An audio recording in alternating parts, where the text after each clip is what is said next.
সবুজ সবজির মধ্যে এই কুঁদরিও পড়ে। কুঁদরি কিন্তু ভীষণ উপকারী একটা সবজি। ব্লাড সুগার নিয়ন্ত্রণ করতে কুঁদরি ভীষণভাবে সাহায্য করে। তবে কুঁদরিটা অনেকেই খেতে চায় না, বিশেষ করে এভাবে পেকে গেলে তো খেতেই চায় না। দেখুন, কুঁদরি একদিন বা দুদিন বাড়িতে রাখার পরই কিন্তু এভাবে পেকে যায়। এই কুঁদরি দিয়েই আজকে আপনাদের সাথে শেয়ার করছি একটা দুর্দান্ত রেসিপি, যা গরম ভাতের সাথে এমনকি রুটির সাথেও আপনারা পরিবেশন করতে পারবেন। তো ভিডিওটি শুরু থেকে শেষ পর্যন্ত দেখার অনুরোধ রইল। আমি সীমা, আপনারা দেখছেন টেস্টি ফুড উইথ সীমা। আমি প্রথমেই কুঁদরিগুলোকে খুব ভালোভাবে জল দিয়ে ধুয়ে পরিষ্কার করে হাফ করে কেটে নিয়েছি। অবশ্যই সামনের আর পিছনের দিক অল্প করে কেটে বাদ দিয়ে দিতে হবে। তারপর এভাবে 3টে পেঁয়াজ আমি খোসা ছাড়িয়ে ধুয়ে পরিষ্কার করে নিয়ে সেগুলোকেও কেটে নিলাম। আর 2টো আলু নিয়েছি, আলুগুলোকেও ঠিক একইভাবে লম্বালম্বি করে কেটে নিচ্ছি। কুঁদরির তেমন একটা স্বাদ নেই, তাই অনেকেই এটা খেতে চায় না, কিন্তু এর মধ্যে রয়েছে প্রচুর পরিমাণে ফাইবার, যা কোষ্ঠকাঠিন্য দূর করতে সাহায্য করে, এমনকি ওজন কমাতেও ভীষণভাবে সাহায্য করে। আমি এখানে আলু, পেঁয়াজ, কুঁদরি এবং সাথে একটা টমেটো কেটে নিয়েছি। এখন একটা ফ্রাইং প্যানের মধ্যে অল্প একটু তেল নিয়ে নিলাম, এই 1.5 চামচের মতো। তার মধ্যে প্রথমেই দিয়ে দিচ্ছি কেটে ধুয়ে পরিষ্কার করে রাখা লম্বা লম্বা টুকরো করা আলু, এবং আলুগুলোকে দিয়ে অল্প একটু সময় ভেজে নিতে হবে। তারপরই দিয়ে দিচ্ছি যে কুঁদরিগুলো আমি কেটে রেখেছি। আমি এখানে পাকা কুঁদরি দিয়ে করছি, তবে এটা বাধ্যকতা নয়, আপনারা চাইলে নর্মাল যে কাঁচা কুঁদরি হয় সেগুলো দিয়েও কিন্তু করতে পারবেন। এখন মিনিট 5 আমি এই কুঁদরিগুলোকে একটু ভেজে নেব। এই সবজিটা এমনই, যতটাই সেদ্ধ করা যায় না কেন, কিন্তু এটা খুব তাড়াতাড়ি কিন্তু সেদ্ধ হয় না। তো অল্প একটু খুব ভালোভাবে ভেজে নিতে হবে। খুব ভালোভাবে ভেজে নেওয়ার পর আমি পেঁয়াজটা যোগ করে দিচ্ছি। পেঁয়াজটাকে দিয়েও এভাবেই ভেজে নেব।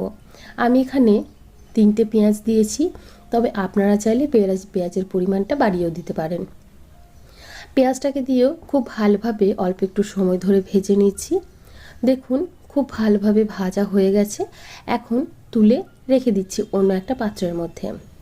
আবারও একই প্যানের মধ্যে নিয়ে নিচ্ছি প্রায় 2 চামচ পরিমাণে সর্ষের তেল। রান্নাটা আমি সর্ষের তেলেই করছি, আপনারা চাইলে সাদা তেলও করতে পারেন।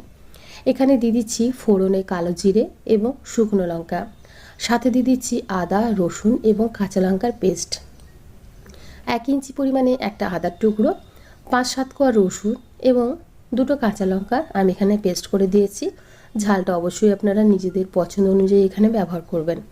এখন আদা, রসুন, কাঁচা লঙ্কাটা খুব ভালোভাবে অল্প একটু সময় ধরে কষিয়ে নেব, যতক্ষণ না আদা রসুনের কাঁচা গন্ধটা চলে যায়।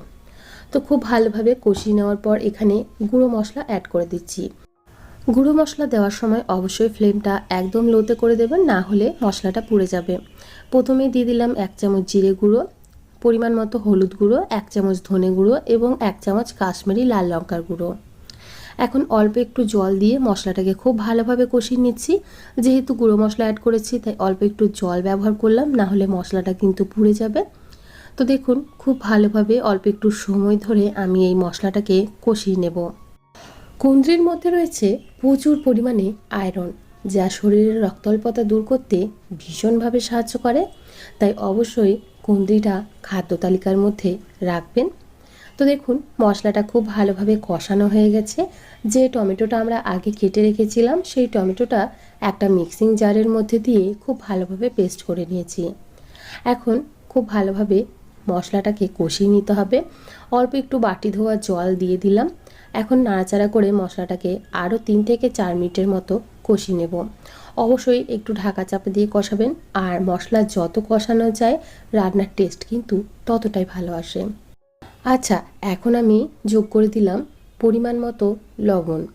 লবণটা দিয়ে মশলাটাকে আবারও খুব ভালোভাবে ঢাকা চাপা দিয়ে কষিয়ে নেব। 5 থেকে 7 মিনিটের মতো একদম লো ফ্লেমে রেখেই আমি মশলাটাকে কষিয়ে নিয়েছি।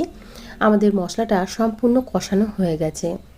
এখন এর মধ্যে দিয়ে দিচ্ছি যে কুঁদরি, আলু, পেঁয়াজ ভেজে রেখেছিলাম, সেই আলু, পেঁয়াজ এবং কুঁদরি। মশলাটাকে অবশ্যই খুব ভালোভাবে কষিয়ে নেওয়ার পরই এটা যোগ করবেন। তো দিয়ে দিলাম সম্পূর্ণ ভেজে রাখা সবজিটা। এখন সবজির সাথে খুব ভালোভাবে মশলাটাকে মিশিয়ে নিচ্ছি। কুঁদরির মধ্যে রয়েছে আরও বেশ কিছু গুণাগুণ, এটি চোখের জন্য ভীষণ ভালো। এর মধ্যে রয়েছে বিটা ক্যারোটিন, যা চোখের জন্য ভীষণ ভালো উপকারী দেয়। অবশ্যই খাদ্য তালিকাতে এই সবজিটা রাখতে ভুলবেন না। তো দেখুন, খুব ভালোভাবে কষিয়ে নেওয়ার পর আবারও ঢাকা চাপা দিয়ে হতে দেব।